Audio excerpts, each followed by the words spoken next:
Formal nang binuksan ang OncoCare Philippines, ang first integrated cancer care clinic nito sa San Fernando, Pampanga, sa isang seremonya na ginanap sa Mother Teresa of Calcutta Medical Center. We have a very, very good core clinical team. Many of them have been with us for many, many years. And to actually serve the people in Pampanga, I think, money aside, being able to serve, being able to help patients get better in Pampanga, I think that's very, very important for us as well, as a group. Ang pasilidad ay dating kilala bilang Central Luzon Integrated Oncology Center, ngunit muling binrand bilang bahagi ng regional network ng OncoCare sa ilalim ng Tamarind Health. So the shift in new name will bring together experts, doctors, healthcare teams in advancing treatment cancer care here in the community in Central Luzon.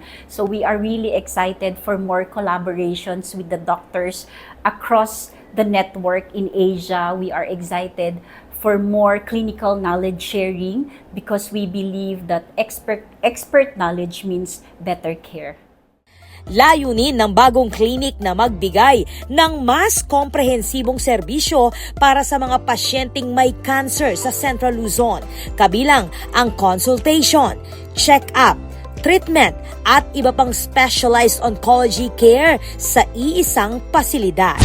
Ang may pagmamalaki ng OncoCare Philippines, I think, is not the brand, but it's the culture. It's the culture that has been existing and has been resilient for the past 12 years.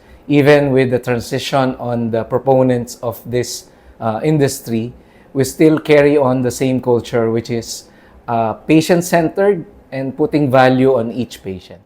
Ayon sa pamunuan ng OncoCare, mahalagang hakbang ang pagbubukas ng klinik sa pagpapalakas ng kanilang layunin na maghatid ng mas abot-kaya at world-class na serbisyong medikal para sa mga Pilipinong may cancer. Marami pong makikinabang dito, hindi lang po buong Region 3, kundi buong Pilipinas kasi mas affordable at saka less side effect ang cancer center natin dito dahil ang gamit nila is tomotherapy. Ako po, Patricia Mamangon para King News Force Pampanga. Balitang tutuking Balen, susuyo.